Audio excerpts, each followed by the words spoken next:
Menolak itu melaporkan, menerima itu melaporkan. Permasalahannya, gratifikasi semacam apa yang wajib dilaporkan. Nah, sekarang kalau sudah ada gratifikasi yang wajib dilaporkan, gratifikasi tidak wajib dilaporkan, gratifikasi dalam kedinasan, kemudian tentu saja bagaimana sih pelaporannya? Pelaporannya melalui apa? Gitu kan. Nah, gimana, ini yang Mas mungkin Solihin? Sobat Badilum belum paham, ya. betul. Nah, bagaimana Mas Solihin? Kita ditraktir makan, otomatis kita makan, karena kalau tidak dimakan, umpama kan bisa, ya kita ada perasaan sungkan misalnya kan. Nah, setelah makan kan kita lapor KPK nih. Nah, mekanismenya apakah kita ganti? Contoh, ada orang yang memberikan kita tas Gucci misalkan. Nah, itu kalau tas Gucci itu sebagai objek gratifikasi, itu bisa dilakukan uji orisinalitas. Betul enggak nih tasnya Gucci atau KW? Tapi begini Pak Dir, saya melihat memang ada juga kecenderungan dari teman-teman itu yang merasa bahwa lebih memilih memelihara pertemanan yang baik daripada sekedar melapor gratifikasi seperti ini gitu. Takutnya merusak pertemanan yang sudah terbangun selama ini. Toh berapa sih yang mereka terima? Katakanlah seperti itu. Nah, tetapi ini yang mungkin tidak disadari oleh mereka karena takutnya ketika mereka melapor, yang terlapor ini dalam tanda kutip bisa diapa-apakan sama KPK. Gitu. Gimana nih Pak Dir kalau misalnya kita melapor terus kemudian terhadap yang terlapor ini tidak diapa-apakan sama KPK atau bagaimana? Konsekuensi hukumnya bagaimana Pak Dir?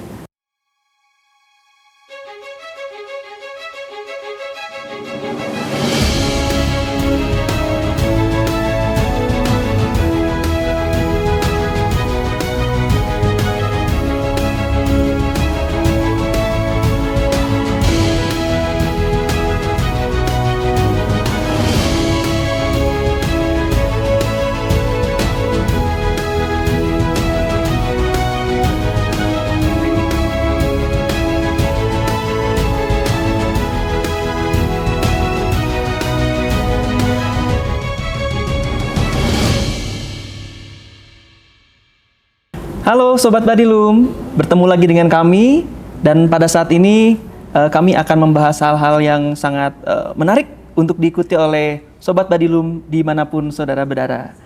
Di sini telah hadir Bapak Direktur Pembinaan Tenaga Teknis Badan Peradilan Umum, Bapak Hasanuddin. Selamat siang Bapak. Siang. Dan juga telah hadir Ibu Leli, Hakim PN Cibinong. Selamat siang Ibu. Selamat siang. Halo Sobat Badilum. Ya, kembali lagi dengan saya Solihinia Ramadan, Hakim Pengadilan Negeri Majalengka. Semoga Sobat Badilum semua di seluruh Indonesia senantiasa sehat dan juga bahagia selalu.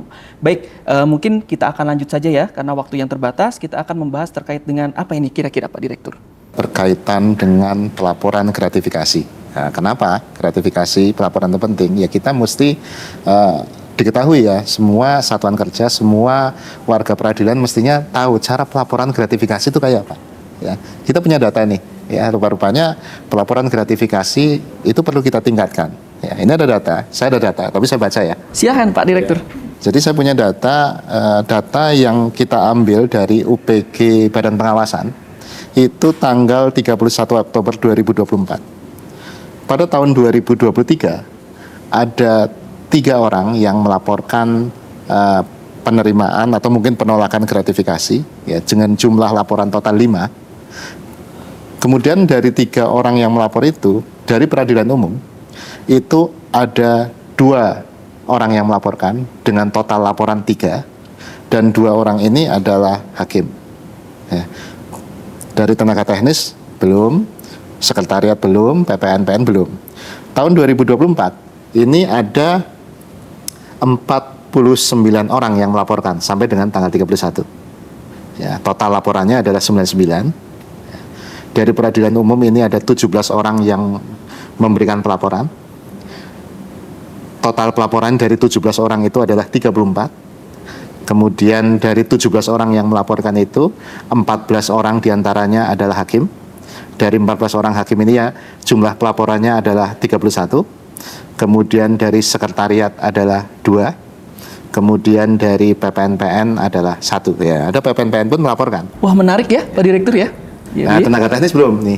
Nah, padahal kita tentu saja pengadilan ini kan kalau data tenaga hakim dan tenaga teknis, hakim kita total kurang lebih 4.700. 4.700 orang baik hakim karier dan ad hoc. Ad hoc. Kemudian untuk hakim, untuk tenaga teknis itu kurang lebih totalnya itu ada 5.800 orang.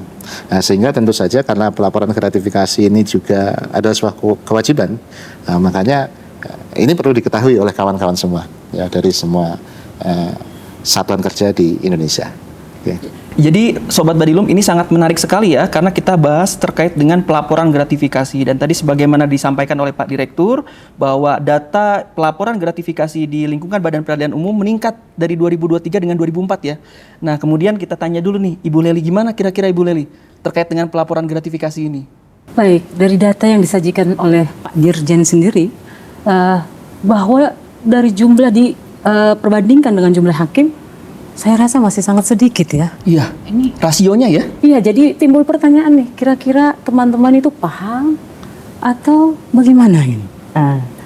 Mungkin kita bisa lebih mengupas nih, gimana sih pelaksanaan pelaporan gratifikasi ya di Kita unit kita kupas masing-masing ya, Pak? regulasinya barangkali ya, Iya. karena kita selama ini barangkali regulasi yang paling gampang kan, ya kalau kita bicara undang-undang kan ada undang-undang tindak pidana korupsi, mungkin pasal 12B ya. Iya, Tapi benar. bagaimana sih cara pelaporannya ya, kita rujuk saja surat keputusan Kepala Badan Pengawasan Nomor 28, 28 tahun 2021. Itu lengkap di situ kan? Iya, Nah, siap. Nah, gimana kira-kira mekanismenya? Atau Mas Solihin ya, Mas Solihin ini 2021 punya pengalaman ya. juga pasti kan? Iya. Melapor. Padahal udah cukup lama nih Pak Dir ya. Iya. Kalau nggak salah saya lihat ini kayaknya di bulan Mei 2021 ya. Iya, betul. Gimana nih? Jadi terkait dengan gratifikasi itu memang ada aturan yang dari eksternal yang berasal dari KPK, dan juga ada aturan yang dari internal yang berasal dari Badan Pengawasan.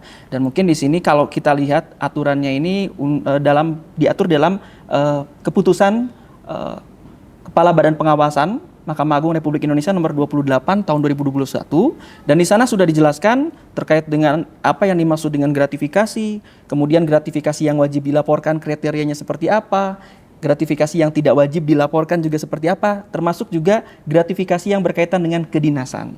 Nah, mungkin pengalaman saya pribadi itu ketika saya bertugas di Sulawesi Tenggara dulu, Bapak. Karena kan saya juga waktu itu, saya sedikit bercerita boleh ya, Bapak? Boleh. Nah, jadi waktu itu sedang makan, tiba-tiba saya mau bayar, sudah ada yang bayar. Wah, saya khawatir kalau ketika saya makan ternyata di situ ada yang foto dan lain sebagainya, dan kemudian itu dijadikan bukti pelaporan karena saya waktu itu juga sedang menangani perkara besar berkaitan dengan tambang. Wah, saya nggak mau dipermasalahkan kemudian hari. Oleh karena itu saya tanya berapa, sudah dibayar oleh siapa, orangnya mana, sudah tidak ada. Ya sudah, saya tanyakan berapa. Akhirnya kalau berdasarkan ketentuan KPK itu kan dilakukan dengan kegiatan sosial ya Bapak ya, pasal 6 peraturan KPK. Namun saya pikir lebih baik saya store saja ke negara daripada saya melakukan kegiatan sosial. Dan yang kedua, pernah saya waktu itu berkaitan dengan THR Bapak. Nah, ini kan ada beberapa pihak yang mungkin sedikit bermurah hati, namun bermurah hatinya dalam konteks yang negatif. Jadi memberikan THR, dan di situ juga saya menolak, namun karena kondisinya waktu itu tidak bisa menolak, jadi diterima dan juga langsung dilaporkan pada hari itu juga. Dan itu mungkin sedikit pengalaman saya, Bapak. Ya, jadi ada gratifikasi, itu ada pemberian yang pemberian pada prinsipnya kan ditolak ya, pada prinsipnya. Tapi ada hal-hal yang kadang-kadang tidak bisa kita tolak. Betul, Bapak. Mungkin karena demi hubungan baik dan lain sebagainya kan. Nah, makanya itulah kita tetap melaporkan. Kita menolak pun kalau dalam ketentuan kita melaporkan ya. Iya. Menolak itu melaporkan, menerima itu melaporkan. Permasalahannya gratifikasi semacam apa yang wajib dilaporkan. Nah, ini ada contoh gratifikasi Sobat Badilum yang harus diketahui yang wajib kita laporkan. Pertama itu pemberian uang atau setara uang, ya. Ini tidak tidak terbatas pada voucher dan cek. Barang, fasilitas, akomodasi yang diberikan sebagai ucapan terima kasih terkait pelaksanaan tugas dan fungsi hakim dan aparatur negara. Mungkin seperti itu ya. Ada pemberian dalam bentuk uang atau setara dengan uang, barang fasilitas, akomodasi yang diterima baik untuk hakim maupun aparatur pegawai instansi lainnya. Dari mitra kerja, pihak ketiga, kemudian ada juga pemberian fasilitas transportasi, akomodasi, hiburan, paket wisata, fasilitas biaya pengobatan gratis, voucher dalam bentuk uang. Kira-kira itu saja, Pak Dir. Oke, yang ya. mungkin dari pihak-pihak yang terkait langsung Ya. atau tidak langsung yang sekiranya dapat Ini diprediksi. kalau di ketentuan ini, kalau di awal disebutkan ya, gratifikasi kepada hakim dan aparatur wajib dilaporkan Ya. jika berhubungan Ya. dengan jabatan dan atau berlawanan dengan kewajiban Kewajiban. atau tugas. Setiap gratifikasi tersebut perlakuannya wajib ditolak, kecuali jika situasi pada saat itu tidak memungkinkan bagi hakim dan aparatur yang bersangkutan untuk menolaknya. Nah, nanti lebih lengkapnya Sobat Badilum bisa baca di SKK Bawas, tapi kurang lebih adalah berhubungan dengan tugasnya ya. Ya. Tugas dan jabatannya itu Tugas dan ya, Pak Direktur ya. Betul. Tadi contoh-contohnya tadi ya. Ada juga gratifikasi yang tidak wajib dilaporkan, Ya. ya kan? Ini juga perlu diketahui nih Pak Dir. Ya. Ya, ini ada satu contoh pemberian dalam bentuk keluarga dari kakek ke nenek, bapak ibu, suami istri, anak menantu, anak angkat, wali, cucu, besan, paman, bibi, pokoknya ada hubungan keluarga lah. Ya. Tapi itu ada catatannya Pak Dir. Hah? Sepanjang tidak terdapat konflik kepentingan. Kepentingan. Oke, ya. Kembali lagi ke konflik kepentingan Iya, bener. atas perintah dan jabatannya itu ya Pak Ibu ya. Memang kalau dalam keluarga kan kita fine-fine aja kan, buat gimana ya namanya keluarga, untuk sowan meningkatkan tali silaturahmi ya Pak ya. Nah, tapi Ini gimana itu? Ini juga ada nilai-nilai nih, ya. Ini di poin apa ini L ya?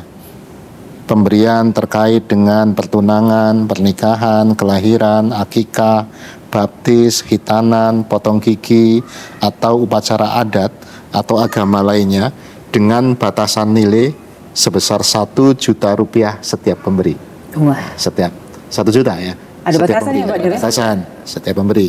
berarti kalau 5 juta tapi dipotong dibagi-bagi nih Pak Dir. Ya, 500, 100. dari berapa pemberi? Dari berapa pemberi? Satu Kalau satu pemberi pemberi, ya, Pak. wah, Kan maksimalnya ini ya. iya. Mungkin tadi konteksnya gratifikasi yang tidak wajib dilaporkan ya, Pak Direktur. Nah, ini juga masih ada nilai lagi nih. Pemberian sesama rekan kerja dalam rangka bisa sambut, pensiun, mutasi jabatan, atau ulang tahun yang tidak dalam bentuk uang atau alat tukar lainnya paling banyak senilai 300 300.000. setiap pemberian per orang. Ya. Dengan total pemberian tidak melebihi 1 juta rupiah dalam 1 tahun dari pemberi yang sama. Ya, kurang lebih itu. Berarti tetap ada batasannya ya ada Pak Dir, batasannya. ya? Ini juga ada poin O ya, nanti bisa dibaca Sobat Badilum semua ya, tapi ada Ini kan batasan-batasan. 1 juta untuk satu orang ya Pak Dir ya? Batasannya. Iya, untuk batasannya setahun. Ibu. Ya. Tapi kalau banyak yang kasih gini Pak Dir, lebih dari 1 juta berarti nggak wajib dilaporkan Pak Dir? Diakumulasikan begitu ya Bu ya? Iya, dari banyak ini ya pemberi gitu. Dari banyak pemberi ya. Iya, dalam 1 tahun misalnya satu pemberi mungkin 600, yang satu 600. Kalau diakumulasikan Ini juga kalau yang di banyak. poin E ini adalah paling banyak 300.000 setiap pemberian per orang. Ya. Berarti kalau orang lain boleh ya? Itu yang saya Pak Dir. Kalau orang lain Ya, nanti kita baca, nanti teman-teman Sobat Badilum bisa baca lengkapnya ya, karena ini sekilas-sekilas saja. Tapi juga ada yang berbeda untuk hakim ya. Poin hakim ada nih. Benar, Poin berapa ini? hakim.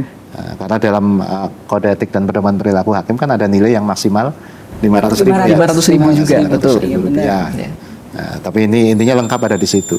Ada juga nanti gratifikasi yang gratifikasi dalam kedinasan ya. Kedinasan ya. Kedinasan. Ada 3 poin atau 2 poin kalau saya tidak keliru ya. Oke, apa? Coba.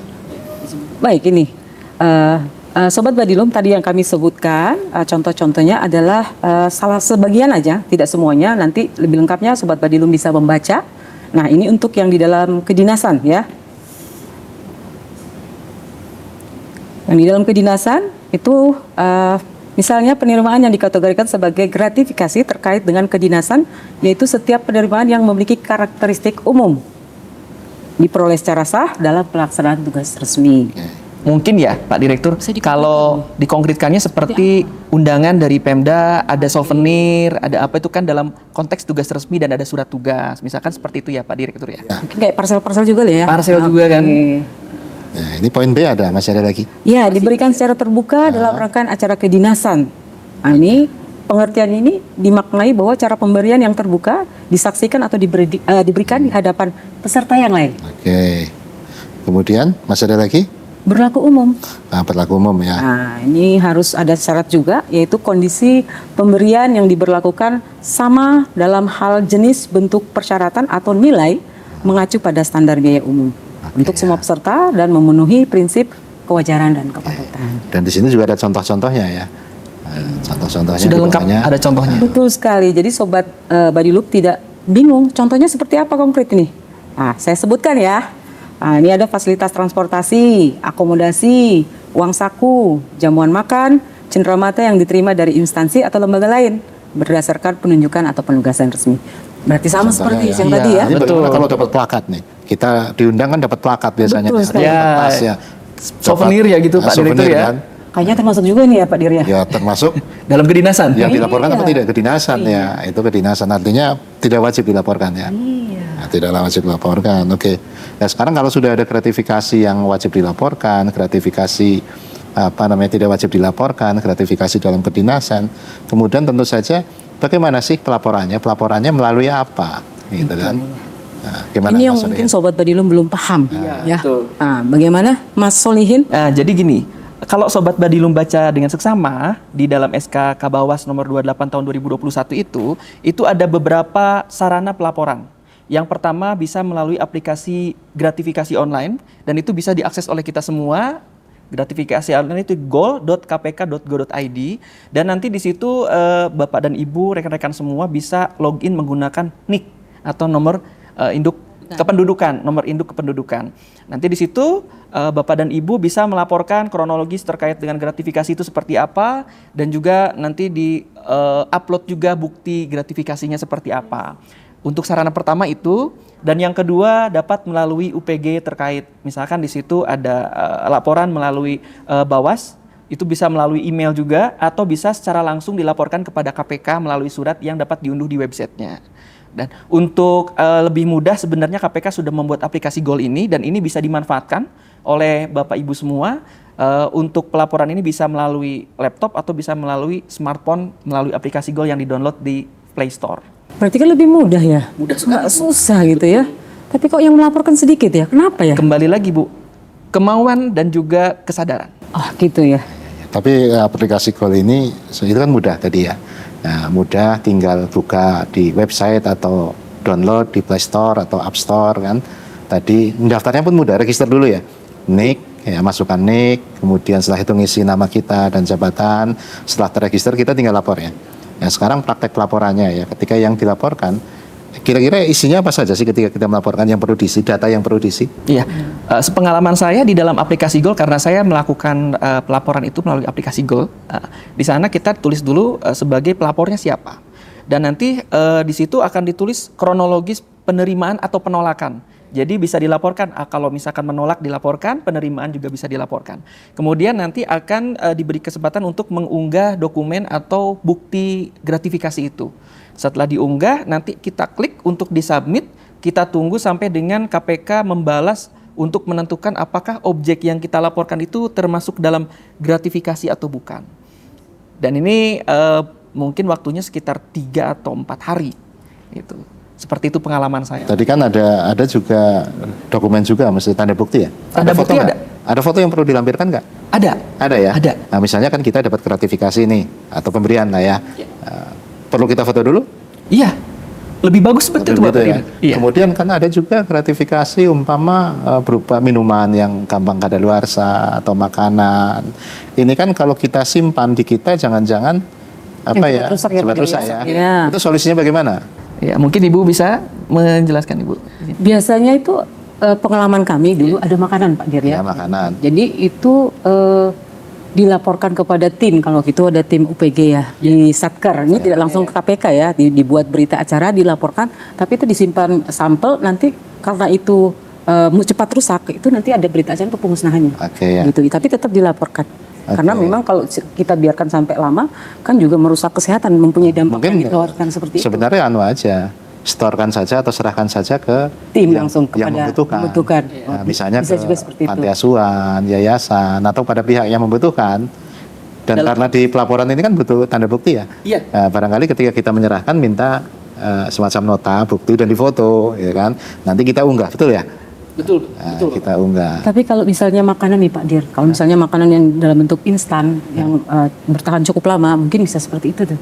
Tapi kalau yang misalnya makanan basah gitu kan, ketika kita berikan kepada orang kan kita khawatir nih ada racun gitu dan ya. lain sebagainya. Nah, seperti itu. Ya, Sebenarnya bahan-bahan yang berbahaya juga gitu iya termasuk ya. betul Ibu. Sebenarnya bisa juga kalau misalkan gratifikasi dalam bentuk tadi contohnya misalkan ditraktir atau apa, kita makan juga nggak jadi masalah di situ selama memang dilaporkan dan berdasarkan pasal 6 kalau saya tidak keliru Undang-Undang KPK peraturan KPK itu terkait gratifikasi itu kita dapat menyalurkan gratifikasi yang telah kita terima melalui kegiatan sosial. Apakah itu tadi sebagaimana Pak Direktur sampaikan? Ya kalau yang kita makan, ya ditraktir makan, nggak mungkin kita salurkan. Oh iya betul. Kita ditraktir makan, otomatis kita makan, karena kalau tidak dimakan, umpama kan bisa, ya kita ada perasaan sungkan misalnya kan. Nah setelah makan kan kita lapor KPK nih. Nah mekanismenya apakah kita ganti? Ya, kan begitu kan? Mungkin kan kita akan ditetapkan nilainya oleh KPK ya. Iya. Nah, nanti kita bisa ganti sekian rupiah, betul ya? Iya betul. Nah, mungkin begitu. Seperti itu. Nah, prakteknya begitu kan ada beberapa pilihan-pilihan di Goal ya, Goal Iya, KPK. betul, Bapak. Nanti itu mengenai barang gratifikasinya kalau mudah cepat rusak bisa kita kuasai, oke, atau dikuasai dan mungkin bisa kita kompensasi. Ya. Nah, nanti ada penetapan biaya kompensasinya atau bisa langsung kita serahkan saja ke lembaga sosial. Ya kan nanti ada kwitansinya lah, ya, ada fotonya diunggah. Tapi kalau harus dikompensasi Pak Dir, itu kira-kira kita sendiri yang menentukan nilainya atau memang dari lembaga itu yang menentukan? KPK yang menentukan ya. Dan itu kayaknya cepat saja ya, paling 1 hari juga sudah ada penetapan dari KPK nilainya yang harus diganti adalah sekian, di store ke nomor rekening KPK ya atau virtual account kalau tidak salah sekian. Ya, tapi intinya gampangannya ini aplikasi ini gampang, kita coba saja ya, isi saja petunjuknya, menu-menunya, kolom-kolomnya sesuai dengan kenyataannya, itu gampang sekali kan, tidak rumit-rumit intinya kan. Dan di situ ada petunjuknya kok Pak Dir ya. Ada petunjuknya, ada petunjuknya, ada manual booknya ya. Manual booknya. Nah kalau bagaimana nih kalau kita lapornya lewat tim di dalam situ ya. kita? Iya. Ya UPG ini kan mestinya juga tetap dilaporkan kepada UPG Badan Pengawasan ya. Badan Pengawasan. Dan juga dilaporkan kepada KPK juga melalui call online juga sama saja.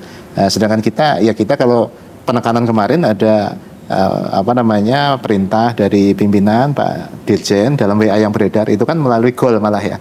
Goal KPK. Jadi langsung saja ke Goal KPK.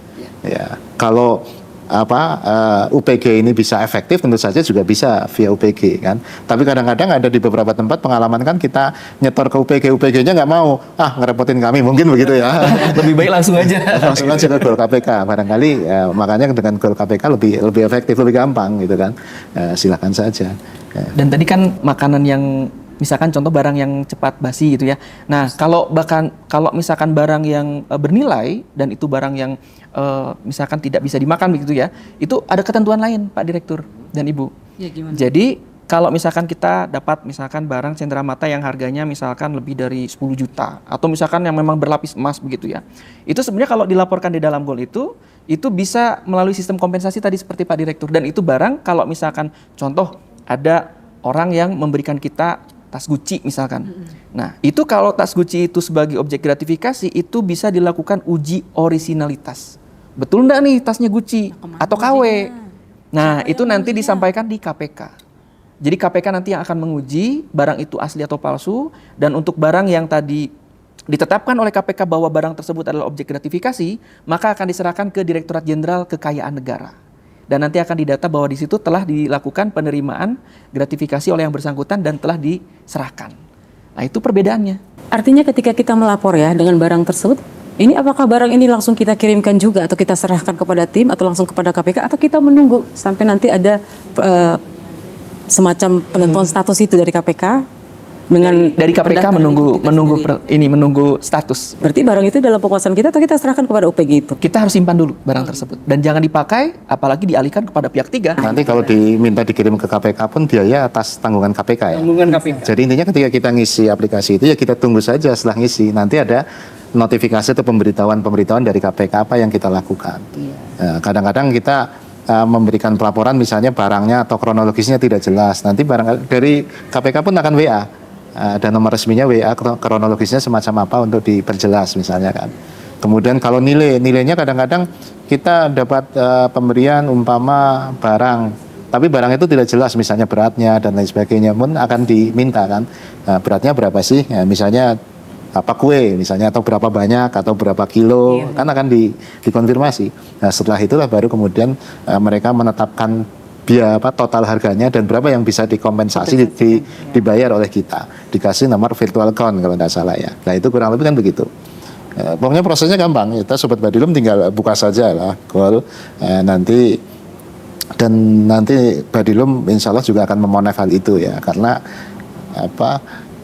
sudah ada perintah atau instruksi dari Bapak Dirjen Badilum WA kemarin, yaitu untuk melaporkan ke Gol KPK ya. Bahkan di situ dalam 10 hari kerja kalau tidak salah ya untuk melaporkan gratifikasi itu. Saya kira itu. Ada lagi yang perlu diketahui oleh Sobat Jadi Badilum? dengan adanya himbauan dari Pak Dirjen Badilum ini supaya melaporkan ke Gol, bagaimana dengan UPG yang ada pada kita ini? UPG tetap jalan mestinya. Tetap jalan, UPG ya? itu tetap berjalan karena pengawasan juga mestinya melalui UPG juga kan. Saya lihat kalau misalnya masih boleh, saya tetap mau dilaporkan kepada UPG. Apakah masih boleh nih Pak? Boleh saja. Masih boleh saja ya. Justru itulah mestinya UPG dibangun ya, sistemnya dibangun. Selama ini kan barangkali UPG harus lebih efektif, lebih efisien, lebih proaktif mungkin ya dalam melaksanakan tugasnya.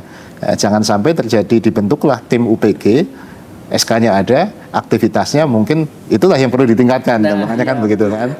Itu. Nah ini tetap menjadi kendala. Kalau kita sudah jelaskan, ternyata masih sedikit yang melaporkan. Persoalannya di mana gitu ya?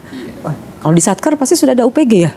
Satker setiap Iya. Satker harus ada UPG. UPG udah pasti Setiap ada. unit kerja ya. Tapi yang melapor dari seluruh Indonesia sesuai catatan Pak Dir tadi sedikit sekali. Nah, kira-kira punya pengalaman, Mas Solihin? Kendalanya apa sih? Kalau saya enggak tahu ya Bu ya, kalau yang lain ya Bu ya. Kalau menurut saya tadi melihat dari yang paparan Pak Direktur itu kan memang untuk setiap penerimaan barang ataupun berbentuk uang atau tidak, itu kan wajib dilaporkan. Apalagi kan yang berhubungan dengan tugas dan jabatan sebagai hakim atau aparatur pengadilan yang lain. Karena gratifikasi ini tidak hanya menyasar hakim, rekan-rekan. Jadi gratifikasi ini juga memang menyasar semuanya, termasuk aparatur pengadilan. Bahkan mohon izin tadi Pak Direktur sudah menyampaikan juga ada PPNPN. Nah ini juga patut kita apresiasi. Dan terkait dengan tadi kendalanya seperti apa, mungkin salah satunya dengan adanya bincang-bincang ini kita turut membumikan aturan tersebut, aturan dari Bawas nomor 28 tahun 2021 bahwa ini loh ada ketentuan pelaporan gratifikasi dan aturan teknisnya sudah jelas. Tinggal kita ikuti dan tentu pimpinan sangat mengapresiasi, begitu ya Pak Direktur. Berarti yang saya lihat di sini Pak, termasuk di PN asal saya melihat memang tim ini yang sengaja dibentuk yang harus tadi proaktif, kreatif gitu, utamanya dalam sosialisasi internal itu sangat kurang Pak Dir. Nah, sehingga aparatur pengadilan itu kurang paham gitu ya. Kira-kira nanti pimpinan atau UPG harus lebih aktif untuk mensosialisasikan. Tapi bukan cuma mensosialisasikan, tapi memastikan bahwa itu bisa terimplementasi, bisa berjalan, kan begitu. Memastikan ini yang kurang kan. Tentu saja. Tentu saja. Memastikan pun nanti para pimpinan itu juga kan akan dipastikan bahwa pimpinan itu memastikan berjalannya kan. Artinya kan nanti dari atasnya lagi akan memastikan itu lagi kan. Artinya monef dari atas juga kan, monef dari atas termasuk monef juga dari Badilum atau Mahkamah Agung. Berarti konkretnya harus ada tindak lanjut ya Pak Dir ya? Karena ini kan ada kewajiban ya. Ada kewajiban bahkan di SKK Bawas ini tiap tahun itu setidaknya 1 kali melaporkan penerimaan atau penolakan gratifikasi. Formnya pun sudah ada kan. Formnya itu sudah ditentukan, tinggal dibuka atau di-download, nanti diisi tiap tahun sekali minimal. Registernya pun ada. Ya kan, itulah yang perlu kita isi dan itu mestinya juga bisa menjadi salah satu objek monef atau pengawasan, mungkin pengawasan hakim pengawas bidang atau hatiwasda juga, apakah UPG ini berjalan apa tidak ya kan? Tapi begini Pak Dir, saya melihat memang ada juga kecenderungan dari teman-teman itu yang merasa bahwa lebih memilih memelihara pertemanan yang baik daripada sekedar melapor gratifikasi seperti ini gitu. Takutnya merusak pertemanan yang sudah terbangun selama ini. Oh berapa sih yang mereka terima, katakanlah seperti itu. Nah tetapi ini yang mungkin tidak disadari oleh mereka karena takutnya ketika mereka melapor, yang terlapor ini dalam tanda kutip bisa diapa-apakan sama KPK gitu. Gimana nih Pak Dir kalau misalnya kita melapor terus kemudian terhadap yang terlapor ini tidak diapa-apakan sama KPK atau bagaimana, konsekuensi hukumnya bagaimana Pak Dir? Biasanya KPK sendiri ketika ada laporan itu kan tidak dipublish siapa pemberinya, bahkan barangnya tidak dipublish ya, jadi tidak diketahui ya. Dan apa namanya, Badan Pengawasan sendiri tiap triwulan itu juga mempublish siapa saja, memberikan apresiasi, maksudnya memberikan apresiasi kepada pelapor-pelapor gratifikasi. Dalam apresiasi itu juga tidak pernah disebutkan pemberinya siapa, nilainya apa, atau bentuknya apa, juga tidak kan. Jadi nggak perlu takut ya Pak Dir ya? Perlu takut gitu kan. Dan selama ini yang saya ketahui, ya mungkin saya tidak tahu kalau gratifikasi berkaitan dengan hal-hal yang besar atau bernilai tinggi dan lain sebagainya. Tapi kalau selama ini yang saya lihat tidak ada konfirmasi kepada pemberi ya. Tidak ada kan. Karena dalam pengalaman ketika kita menulis menerima gratifikasi, pemberinya siapa? Nggak tahu, nggak pernah. Juga pernah saya tulis begitu. Ternyata juga itu benar menurut KPK. Artinya tidak dipertanyakan, tidak dikonfirmasi kembali. Lebih jauh ya Pak Dir. Inilah kenapa kok tidak pemberinya tidak tahu apa? Itu tidak dikonfirmasi. Oke, jadi tidak perlu takut ya Pak Tidak Dir ya. perlu. Dan tidak pernah kita juga diminta nomor teleponnya pemberi misalnya, enggak kan. Ini yang perlu diketahui oleh Sobat Badilum juga ya. Terus terkait dengan laporan gratifikasi ini juga, jangan sampai kita beranggapan ini memberatkan kita ya Pak Dir ya. Enggak. Padahal ini sebenarnya upaya untuk melindungi diri kita ya Pak Dir ya. Ini intinya mudah, dan ini kan demi kita ya. Kalau dalam SKK Bawas kan untuk mewujudkan peradilan yang bersih, peradilannya agung, peradilan yang berintegritas. Caranya, salah satu caranya ya ini, laporan gratifikasi. Harusnya didukung ya Pak Dir. Harus didukung. Iya. Tapi ngomong-ngomongin udah panjang kita. Saya kira udah cukup ini. Nah, karena ini temanya kita hanya pelaporan, dan teknisnya nanti teman-teman Sobat Badilum itu tinggal baca di SKK Bawas nomor 28 tahun 2021. Juga ada penegasan dari Bapak Dirjen Badilum, kemarin ada WA yang beredar, salah satunya kalau tidak salah dalam poin 4 disebutkan untuk wajib melaporkan penolakan ataupun penerimaan gratifikasi dalam waktu 10 hari melalui gol.kpk.go.id. Nah, saya kira kesimpulannya itu ya. Iya, betul Pak. Siap. Oke. Siap. Mantap. Kalimat terakhir cukup? Cukup Bapak. Jangan Oke. takut melapor gratifikasi yang saudara terima. Oke. Sobat Oke, Badilum. terima kasih.